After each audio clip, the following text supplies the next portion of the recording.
बड़बड़ाती जिठानी। सिम्मी की शादी एक जॉइंट फैमिली में होती है जहां उसके पति राकेश के चाचा चाची भी साथ रहते थे। उनकी बहू मेघा सिम्मी की जिठानी लगती थी। अरे मेघा, राकेश आ गया है, उसका खाना लगा दे बेटा। हाँ माँ, बस वो चेंज कर ले, मैं खाना लगा दूंगी। सबके कमरे में जाने के बाद सिम्मी और राकेश साथ खाना खाते हैं, जिसे देखकर मेघा को जलन होने लगती है।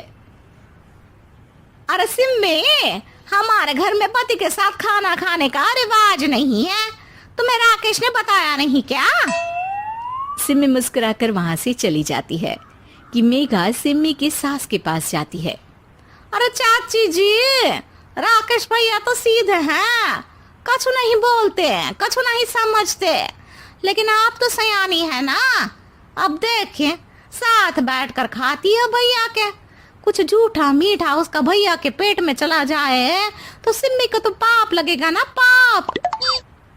सिम्मी मेघा की बात सुन लेती है लेकिन कुछ नहीं बोलती। अगले दिन, सिम्मी, मैं मुंबई जा रहा हूँ, तुमको चलना है तो साथ चलो। मेघा राकेश की बात सुनती है और सीधे सिम्मी की सास के पास जाती है। अरे चाची, अरे चाची। अरे मेघा, क्या हो गया? बहुत परेशान लग रही है, सब ठीक तो है ना? अरे नहीं ना चाची, कैसा ठीक है? राकेश भैया मुंबई जा रहे हैं, आप तो जानती हैं कितने सीधे हैं, इतनी दूर जा रहे हैं, कहीं कुछ हो न जाए। अरे नहीं नहीं, मैं नहीं जाने दूंगी उसे। अरे सिम्मी, पता चला है कि राकेश मुंबई जा रहा है। ना बेटा ना, वो नहीं जा सकता।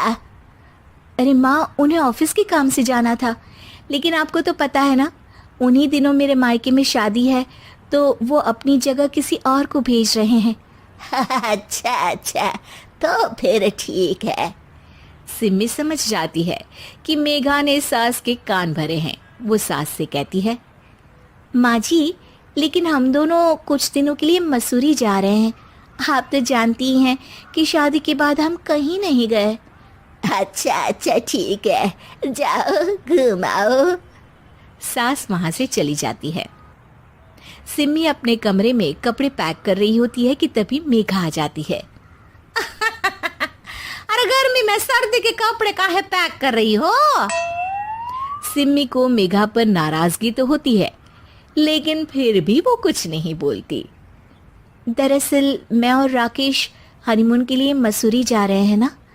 का हनीमून? हाँ हाँ, हनीमून। क्यों?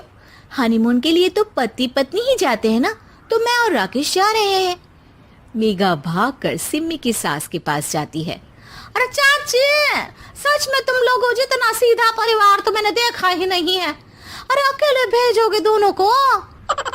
मैं और सुरेश तो कभी अकेले नहीं गए। हाँ भाई, हम तो परिवार में ही अच्छे, बड़ों के बीच, ऊपर से खर्चे है भगवान।